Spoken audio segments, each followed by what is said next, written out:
There is always something new waiting just beyond the horizon line, if you are brave enough to look. Join us as we sail into uncharted territory to bring you the best cinematic narratives. Hit subscribe now and follow us toward the next big adventure. You need to understand what they took from me before I tell you what I took back. For 43 years, I was the kind of woman people describe at funerals. Devoted, self-sacrificing, always there. I raised my son in a house I painted myself because we couldn't afford a contractor. I sewed curtains for every window. I learned to fix the garbage disposal by watching YouTube videos at 58 years old, because calling a plumber felt like an admission of defeat. When my husband passed quietly, in his sleep, the way good men sometimes go, I stayed in that house and kept every light on and pretended I wasn't terrified. My son was 34 when he sat me down at the kitchen table I'd owned for 20 years and told me I needed to make other arrangements. He didn't say it like that, of course. He said it gently. He had his wife sitting beside him, her hands folded in her lap like she was in a job interview, and he said, "Mom, we've been thinking, and we really feel like this house is too big for one person." He said it like he was doing me a favor, like he'd figured out something I was too old to see. I looked at him. I looked at her, and I said, "This is my house." He nodded slowly, the way you toss at someone who doesn't quite understand. "We know that, but practically speaking, the upkeep alone, I manage the upkeep, Mom." He put his hand over mine. He has his father's hands wide and warm, and I had to look away. "We're expecting. You know that. The commute from here to our place is 40 minutes, and if we're going to be a real family, you already have a house." His wife cleared her throat. "We thought it might make more sense," she said, "for us to be here. More space. Better school district. And you'd be more comfortable somewhere smaller. Somewhere easier." Easier. I have turned that word over in my mind every day since. Easier for whom? They gave me 60 days. I want you to sit with that for a moment. 60 days to vacate the home I had lived in for 26 years. The home where I planted the rose bushes along the front walk, where I'd nursed my husband through 2 rounds of chemotherapy, where I still had a pencil line on the doorframe of the hallway, marking how tall my son was at every birthday until he turned 15 and got too cool for it. I didn't fight. That's the part I'm still not sure how to explain to people. I didn't yell or cry or throw anything. I just sat there at my own kitchen table and listened to my son tell me my time in my own home was up, and I said, "All right, I'll need a little more time." 60 days is generous," his wife said. I looked at her. She looked back. She didn't blink. "I'll be out in 60 days, I said. I found an apartment 40 minutes north. 2nd floor, 1 bedroom, a parking lot view, a radiator that knocked all winter long. My Social Security came out to just over $1,400 a month. The rent was $11.50. I bought my groceries carefully. I clipped coupons on my phone like my granddaughter had shown me before she stopped calling. I didn't tell anyone what I was living on because I didn't want to give my son the satisfaction of knowing how close to the edge I was, or the guilt of knowing he'd put me there. I wasn't sure which one would hurt more. I had been in that apartment for 2 months when I finally opened the storage boxes I'd shoved into the closet the day I moved in. I hadn't been ready. I'd moved in on a Thursday in November, cold rain. My son carried 3 boxes and then said he had to get back, and his wife stood in the parking lot while I made 4 trips alone with the rest. I'd shoved everything into that closet and shut the door and told myself I would deal with it later. Later turned out to be a Tuesday in January, when the heat went out and I needed an extra blanket, and I pulled the closet door open, and all those boxes came staring back at me. I found the blanket, and then, because it was either sit with those boxes or sit with the television, I started going through things. Most of it was what I expected. Old photographs. My son's report cards, all the way back to kindergarten. I don't know why I'd kept them. A recipe box my mother gave me when I got married. Some of my husband's things I hadn't been ready to sort through at the house. Ties and cufflinks and his good watch. And then, near the bottom of the 3rd box, a manila envelope. It was sealed. My husband's handwriting on the front. My name, just my first name, the way he always wrote it, like it was the most natural thing in the world. No date. Just my name and the word important underlined twice. I sat down on the closet floor in my coat because the apartment was cold, and I held that envelope in both hands for a long time. I don't know how long. The radiator knocked. Outside, a car alarm went off and then stopped. My hands were shaking when I opened it. There were 4 documents inside. A letter in my husband's handwriting, 3 pages, front and back. 2 folded legal documents, and a small key with a paper tag on it that said First Covenant Bank, Box 447. I read the letter first. My husband was not a man who talked about feelings easily. We'd been married 43 years, and I could count on one hand the times he'd said something that made me sit completely still. But that letter, I have read it so many times since that January night that I have sections memorized without meaning to. He wrote that he had never been good at saying things out loud that mattered. He wrote that he'd been worried about me since his second diagnosis, that he'd lain awake thinking about what would happen to me if things went wrong. He wrote that he'd been moving money quietly for 11 years into an account he'd never mentioned, a little at a time, nothing that would show, because he wanted to make sure I had something that was mine and not anyone else's to manage or decide about. He wrote, "I know you. You will let them make decisions for you because you love them and you don't want to be a burden. I need you to know that you are not a burden. You are the reason everything worked." I had to stop reading for a while. The legal documents were the things that made my hands stop shaking and go very still instead. The first was the deed to a piece of commercial property 2 towns over, a small strip of retail space my husband had bought in 2014 without telling me, which he'd been leasing to a dry cleaner and a tax preparer and a small insurance office for 10 years. The second was a brokerage account statement. The balance had a comma in it that I read 3 times before I believed it. I sat on that closet floor in my coat until past midnight. The next morning I called a lawyer. Her name was a plain name, practical, the kind of name that made you feel like she'd get things done, which she did. I'd found her through a friend from my church, who said she handled estate matters and didn't talk down to people. We met in her office on a Friday, and I put the envelope on her desk, and she read everything twice without saying anything, and then she looked up at me and said, "Mrs." And I stopped her and said just my first name was fine. She said, "Do you know what you have here?" I said I was beginning to. She explained the property first. The lease agreements were solid. The tenants had been paying reliably for years. The commercial market in that corridor had appreciated considerably. If I wanted to sell, we were talking about a number I could live on comfortably for the rest of my life. If I wanted to keep leasing, the income would more than replace what I was spending in rent every month. Then she explained the brokerage account. My husband had named me the sole beneficiary. There had been no probate issue because of how it was structured. It was mine, had been mine since the moment he died, and I simply hadn't known it was there.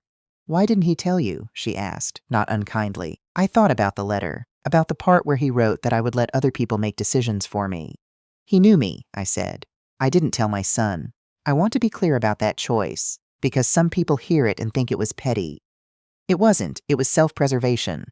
I had watched what happened when my son knew things. He processed information and turned it into plans, and his wife turned plans into actions. And somewhere between the two of them, my opinion stopped mattering. If I told them I had money, they would have opinions about what to do with it. They would have suggestions. They would want to be involved. And I had just spent the worst 2 months of my life learning what it felt like to be managed. So I said nothing. I took my lawyer's advice on the property, kept leasing for now, let the income accumulate. I met with a financial advisor and made some decisions about the brokerage account. I moved into a different apartment, nicer, with a real view and a parking spot, and a dishwasher that worked, and I paid for it without a second thought, and that feeling alone was almost worth everything. My granddaughter called me in March. We hadn't spoken since before I moved out of the house, and I didn't know if her parents had told her anything, or if she'd figured things out on her own. "She's 22 and sharp in a way that reminds me of her grandfather." She said, "Grandma, are you okay?" I said, "I'm better than I've been in a long time." A silence then. "Dad said you moved to a smaller place. I moved to a better place," I said. "There's a difference." She came to see me the following weekend, and we sat at my new kitchen table with good coffee, and I showed her the view, and she looked around the apartment, and then looked at me for a long time, and didn't say anything, which is what her grandfather used to do when he was putting something together in his head. "Grandma," she finally said, "did Grandpa leave you something?" Children understand more than their parents give them credit for. I didn't tell her the details, but I didn't lie to her either. I said, "Your grandfather made sure I was taken care of. I just didn't know it for a while." I did too. We didn't make a big thing of it. 8 months after I left that house, I made an offer on a condo. I want to be honest about why I chose what I chose. It wasn't the biggest or the most expensive option I looked at. It was on the 14th floor of a building downtown, full floor-to-ceiling windows on the south side, a terrace where I could grow things in pots, 2 bedrooms, a kitchen that had been recently renovated with white marble countertops and a gas range, and a view of the river that changed every hour depending on the light. I stood at those windows the first time I saw the place, and I didn't think about my son or his wife or the house I'd lost. I thought, I could be happy here, and that thought was so unfamiliar that I had to sit down. I put in an offer that afternoon. I don't know how they found out. I genuinely don't know. My granddaughter says she didn't tell them. My lawyer says she didn't speak to anyone. Somehow, the way information moves in families, word got back. My son called me on a Saturday morning in September. I was on my terrace with coffee, watching the river, and his name came up on my phone and I almost didn't answer. I did, because I am still his mother. I heard something, he said. Someone told me you bought a place downtown. That's right, I said. A pause. Can I ask what kind of place? A condo. Another pause, longer. Then is it nice? It's very nice. I heard him breathing. I heard his wife's voice in the background, too low to make out words. Then he said, Mom, we've been doing a lot of thinking, about everything. About how things went and what we said, and he stopped. We'd really like to come see you, if that's okay. We thought maybe we could talk, clear the air. I set down my coffee cup. Clear the air, I said. Make things right, you know, we miss you. I have thought a lot about what I said next. Not because I regret it, but because I want to be precise about it. I said, I'd be glad to have you come. I'll make lunch. And I meant it. I am not a woman who enjoys carrying grudges. They are heavy and they age you and they don't accomplish anything. But I had also spent 8 months learning some things about myself that I hadn't known before. One of them was this. Love without conditions is a gift. Access without accountability is something else entirely. They came on a Sunday.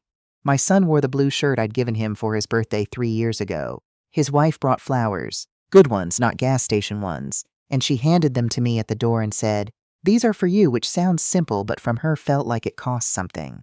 I made pot roast. I set the table properly. We sat down and I poured iced tea. And for a few minutes we talked about nothing, the weather, my granddaughter's new job, a home improvement project they were doing on the house. The house. My house. I noticed he didn't call it that. He said the house.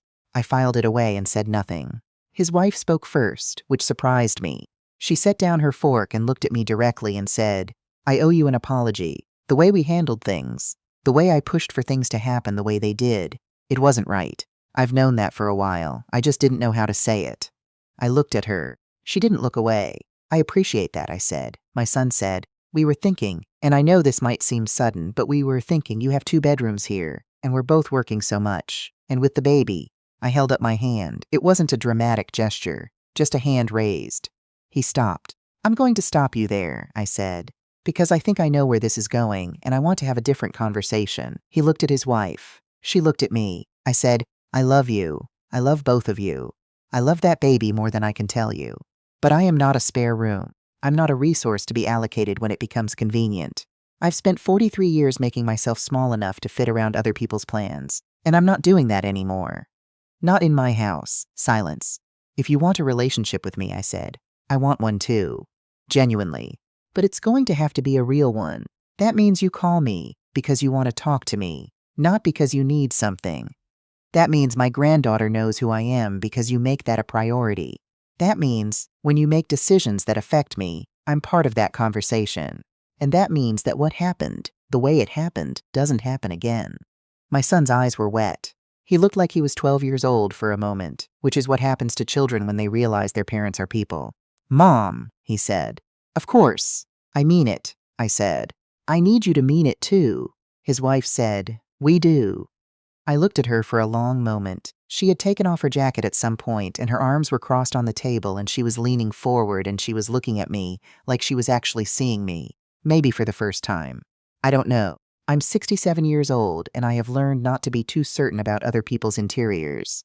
All right then, I said. Let's have lunch. We ate the pot roast. My son had 2 helpings. His wife asked me for the recipe, which she'd never done in 15 years of holidays and Sunday dinners. And I told her I'd write it out and send it. My granddaughter texted in the middle of lunch to ask how it was going, and I texted back a single word, good, and I meant it. When they left, my son hugged me at the door, a real hug, not the kind where you pat someone's back twice and step away. He held on for a moment and I let him. After I closed the door, I stood in my entryway for a little while. The apartment was quiet. The afternoon light was coming in at an angle across the marble countertops, and the river was doing something beautiful outside the windows. And I was standing in my own home that no one could ask me to leave. My husband had known, all those years ago, that I would need a door of my own. He'd built me one quietly, out of legal documents and a little key and a letter he wrote on 3 pages front and back because he couldn't say it to my face. I wish he'd had the chance to see me walk through it. I went to the terrace and stood at the railing and looked at the water. Sometimes I think about the version of myself who never found that envelope, who stayed in that small apartment with the knocking radiator and made herself smaller and smaller until she fit the space her family had assigned her. I think about her and I feel something. Not quite pity, not quite grief. Something closer to gratitude for the cold night in January and the box I almost didn't open and the man who knew me well enough to plan for who I was before I knew it myself. I planted rose bushes on the terrace in the spring, in pots, which is harder but possible if you're patient and you pay attention. They bloomed in June.